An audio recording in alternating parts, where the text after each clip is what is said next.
Last episode में हमने देखा था कि एलेक्स ने डॉग स्केलेटन में से मिले ट्रेजर से कई एलिमेंट्स को थंडर से कंट्रोल करना सीख लिया था, जिसके बाद वो एक जगह आता है जहाँ एक मोटा एक फेक एंशिएंट पोर्टल बना के लोगों से एंशिएंट रिलीम में जाने के पासेस छीन रहा था। पर जब एलेक्स को ये पता चलता है और वो इस बारे में उस बंदे से बात करता है तो वो मोटा लड़का एक पास को वहीं छोड़ के चला गया था। पर तभी वहाँ एक दूसरा छुपा हुआ बंदा एलेक्स से पास छीनने की कोशिश करता है, लेकिन एलेक्स उसे मार देता है और उसका पास भी ले लेता है। लेकिन उसी वक्त वहाँ चोंग आ गया था, जिसे लग रहा था कि एलेक्स बहुत चोरियां कर रहा है, इसलिए वो उसे सबक सिखाना चाहता था। अब उन दोनों के बीच लड़ाई शुरू हो गई थी, जहाँ वो एक दूसरे को बराबर की टक्कर दे रहे थे। अब आगे तो एपिसोड 127 की शुरुआत में हम चोंग और एलेक्स को आमने सामने देखते हैं, जिन्हें देखकर जेसिका सोचती है कि चोंग बहुत टैलेंटेड है, साथ ही वो इमोर्टल टेम्पल का मेंबर भी है, जिसकी वजह से कोई डिवाइन फ्लेम कल्टीवेटर भी उसका कुछ नहीं बिगाड़ सकता। लेकिन ये दूसरा लड़का बस वेनरेबल लेवल पर है, लेकिन इसके बावजूद भी वो चोंग को बराबर की टक्कर दे रहा है। इसलिए हो सकता है कि ये लड़का फ्यूचर में अपर वर्ल्ड के सभी लोगों से बहुत ताकतवर बन जाए। इस तरफ एलेक्स सोचता है कि चोंग सच में बहुत स्ट्रॉन्ग है, साथ ही इसे ये भी पता है कि मैं इसके साथ फिजिकली लड़ने पर फोकस कर रहा हूँ, लेकिन इसके बावजूद भी ये मुझे बराबर की टक्कर दे रहा है, पर इसकी बॉडी मुझसे ज्यादा स्ट्रॉन्ग नहीं हो सकती। अब ये बोल के एलेक्स चोंग पर फिर से हमला कर देता है, लेकिन चोंग उस हमले से बच के एलेक्स पर पीछे से अटैक करता है, जिससे गोल्डन फर्नेस की मदद से एलेक्स बच जाता है। इसके बाद चोंग अपने स्पेयर की स्पिरिचुअल पावर से एलेक्स को मारने की कोशिश करता है, लेकिन एलेक्स गोल्डन फर्नेस के अंदर रखे उस नदी वाले पानी से चोंग के अटैक को डिस्ट्रॉय कर देता है। तभी एलेक्स को पता चलता है कि चोंग ने एक फेदर आर्मर पहना हुआ है, जो जेसिका के आर्मर जितना स्ट्रॉन्ग तो नहीं था, लेकिन वो भी काफी मजबूत था, जिसकी वजह से एलेक्स को उसे हराने में बहुत परेशानी आने वाली थी। उसी वक्त एलेक्स के पिछले अटैक की वजह से चोंग का एक बार टूट जाता है, जिसकी वजह से उसे बहुत गुस्सा आ जाता है और वो फिर से एलेक्स की तरफ अपनी स्पेयर से अटैक करता है। पर एलेक्स उस गोल्डन फर्नेस को ड्रैगन में बदलकर उस अटैक को नाकाम कर देता है। इसके बाद वो दोनों बहुत तेजी से क्लोज रेंज फाइट करने लगते हैं, जिसे देखकर एलेक्स के ग्रैंडफादर को उसकी चिंता होने लगती है, पर एलेक्स उनसे फाइट के बीच में आने से मना करता है। इधर चोंग एलेक्स से कहता है कि तुम फिजिकली भी मुझसे नहीं जीत पाओगे। उसी वक्त चोंग देखता है कि उसके सर से खून आ रहा है। इस तरफ जेसिका एलेक्स को देखकर कहती है कि मुझे ऐसा क्यों लग रहा है कि मैंने इसका ऑरा पहले भी महसूस किया है, लेकिन इसकी फाइटिंग टेक्निक्स बिल्कुल नई हैं, पर इसके बाद भी मुझे लगता है कि मैं इसे पहले से जानती हूँ। इधर चोंग अपने खून की बूंद को देखकर गुस्से में एलेक्स से कहता है कि आज मैं तुम्हें इमोर्टल टेम्पल की ताकत दिखाता हूँ। अब चोंग 9 इमोर्टल किंग सील निकालकर एलेक्स को उसमें कैद करने की कोशिश करता है, जिसे देखकर एलेक्स सोचता है कि चोंग का ब्लड काफी डिवाइन है, क्योंकि वो इमोर्टल टेम्पल से है। एलेक्स ऐसा इसलिए कहता है क्योंकि चोंग ने अपने ब्लड से ही उस सील को एक्टिवेट करा था। अब एलेक्स पहले मिले हुए इमोर्टल टॉम को उस सील के अंदर डाल देता है, जो उस सील के चारों तरफ बैरियर बना देता है। साथ ही तभी आसमान में बादल छा जाते हैं और तेज तेज बिजली कड़कने लगती है, जिसे देखकर चोंग एलेक्स से कहता है कि क्या तुम कहीं एक साथ मरने का प्लान तो नहीं बना रहे। उसी वक्त उन दोनों को बहुत तेज बिजली के झटके लगने लगते हैं, लेकिन एलेक्स अपने गोल्डन फर्नेस का बैरियर बना के उस लाइटनिंग से बच जाता है। साथ ही चोंग भी अपने आर्मर से खुद को कवर कर लेता है। तभी वहाँ पर बहुत ज्यादा लाइटनिंग गिरती है, जिससे वो सील टूट जाती है, लेकिन एलेक्स काफी इंजर्ड हो गया था, जिसकी वजह से वो नीचे गिरने लगता है, पर उसके ग्रैंडफादर उसे बचा लेते हैं। तभी चोंग एलेक्स से कहता है कि मेरे पास फेदर आर्मर है, इसलिए भले ही तुम खुद को भी मार दो, पर तुम मुझे नहीं हरा पाओगे। ये सुन के एलेक्स चोंग पर पीछे से फिर से इमोर्टल टॉम से हमला करता है, जिससे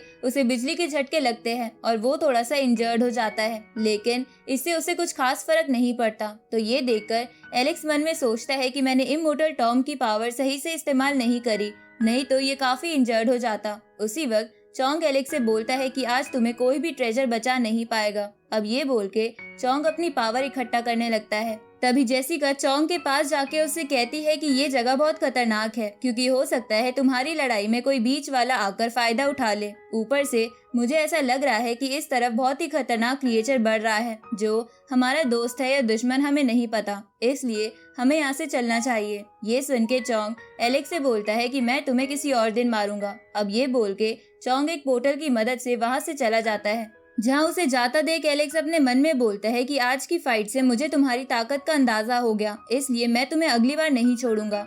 अब उनके जाने के बाद एलेक्स अपने दादाजी से कहता है कि हमें यहाँ से चलना चाहिए, कहीं यहाँ कोई और ना आ जाए। अब ये बोल के एलेक्स अपने दादाजी के साथ वहाँ से चला जाता है। इसके बाद वहाँ वो डीमन ट्री आता है जो अब भी कल्टीवेटर्स को ढूंढ के मार रहा था। इस तरफ हम एंट्रेंस का एरिया देखते हैं जहाँ पर मिरर के पीछे वाली ऑडियंस आपस में बातें कर रही थी कि ये नया लड़का जो धीरे धीरे सबको मार रहा है वो असल में किस सेक्ट से है, जिसपे कुछ लोग बोलते हैं कि कोई इस बारे में नहीं जानता और कई लोगों का मानना है कि इसका नाम हुआंग है। इस पे एक एल्डर बोलता है कि अगर ये लड़का किसी क्लैन में नहीं हुआ तो मैं इसे अपने क्लैन में जरूर शामिल करूंगा। इस पे एक दूसरा एल्डर बोलता है कि इस जैसे जीनियस को तुम जैसा छोटा सेक्ट नहीं संभाल सकता, इसे जरूर कोई बड़ा सेक्ट अपना मेंबर बनाएगा। इधर हम एलेक्स और उसके दादाजी को नदी के किनारे देखते हैं जहां एलेक्स बेहोश था और जब उसे होश आता है तो अपने दादाजी से कहता है कि अगर मैं इमोर्टल टॉम की पावर अच्छे से इस्तेमाल करता तो मैं शायद चोंग से जीत जाता। इस पे एलेक्स के दादाजी उससे कहते हैं कि तुम बहुत समय से बेहोश थे,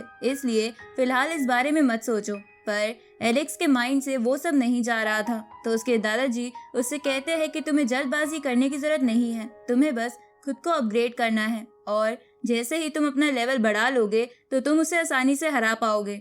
इसके बाद एलेक्स अपने दादाजी से बोलता है कि मैं अपने स्पिरिट ट्रांसफॉर्मेशन लेवल को फिर से बनाने की सोच रहा हूँ क्योंकि अभी मुझे उसकी फाउंडेशन स्ट्रांग नहीं लगती, इसलिए मैं निर्वाणा मेथड की मदद से उसे ठीक करूंगा। ये सुन के एलेक्स के दादाजी उससे कहते हैं कि निर्वाणा मेथड एक मौत के खेल की तरह है जिसमें जान भी जा सकती है, ऊपर से तुमने हाल ही में सुप्रीम बोन को भी लूज किया है और एक बार मरते मरते बचे हो, इसलिए तुम पक्का श्योर हो कि तुम इस मेथड को इस्तेमाल करना चाहते हो। इस पे एलेक्स अपने दादाजी से कहता है कि मुझे एक सीनियर ने एक बार बताया था कि मुश्किलों भरे रास्तों पर चलने से ही दुनिया जीती जा सकती है। ये सुन के एलेक्स के दादाजी उससे कहते हैं कि तुम्हारी विल पावर तो काफी स्ट्रांग है और तुम सच में मेरे पोते कहलाने के लायक हो। अब वो एलेक्स को वाइन पीने के लिए कहते हैं जो उसके घाव को भी भर सकती थी, तो एलेक्स उस वाइन को पी के अपने घाव को भरने की कोशिश करता है पर वो उसे पूरी तरह हील नहीं कर पाती। इसलिए एलेक्स बोलता है कि मैं फ्यूचर में होली ग्रेप जरूर ढूंढूंगा जिसकी मदद से हम अपनी बॉडी को पूरी तरह हील कर सके। अब एलेक्स के दादाजी उससे कहते हैं कि तुम अब मेडिटेट कर सकते हो और मैं तुम्हें प्रोटेक्ट करूंगा।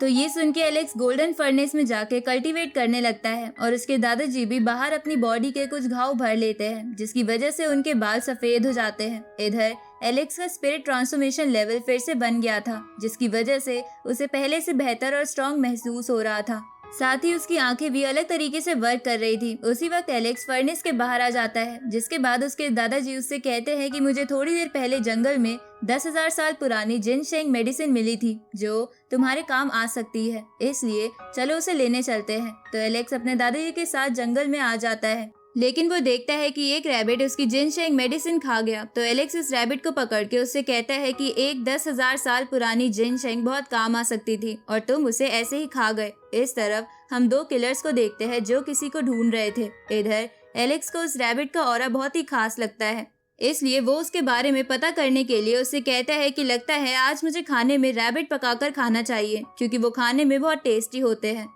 तो ये सुन के वो रैबिट काफी डर जाता है और कहता है कि मुझे मत खाना। तभी एलेक्स उसे छोड़ देता है जिसके बाद वो अपनी असली फॉर्म में आता है जो कि एक छोटी सी बच्ची का था जिसका नाम यूतू था। अब यूतू एलेक्स से कहती है कि मैंने तो गलती से वो मेडिसिन खा ली क्योंकि मुझे नहीं पता था कि वो तुम्हारी है, इसलिए मुझे मत खाना। इस पे एलेक्स उसे डराते हुए कहते हैं कि तो जल्दी से अपना नाम बताओ। ये सुन के यूतो को लगता है कि एलेक्स काफी मामूली इंसान है, इसलिए वो उससे कहती है कि तुम मेरे पास मत आना क्योंकि मैं मार्शल आर्ट्स में चैंपियन हूँ। पर तभी एलेक्स अपने थंडर विंग्स दिखाता है जिसे देखकर यूतू समझ जाती है कि वो हुआंग है जिसके बारे में सब बात कर रहे हैं। इधर उन किलर्स को भी उन थंडर विंग्स का ऑरा महसूस हो जाता है, इसलिए वो उसी तरफ आने लगते हैं। इस तरफ यूतू एलेक्स से बोलती है कि मैंने तुम्हारी वो मेडिसिन खा ली पर मैं तुम्हें इसके बदले एक इम्पोर्टेंट इन्फॉर्मेशन दे सकती हूँ कि क्वीन क्लैन सेलेस्टियल एम्पायर के साथ मिलके तुम्हें पकड़ने का प्लान बना रहा है। तभी वो किलर्स वहाँ आ जाते हैं जिन्हें देखकर यूतू वहाँ से भाग जाती है, पर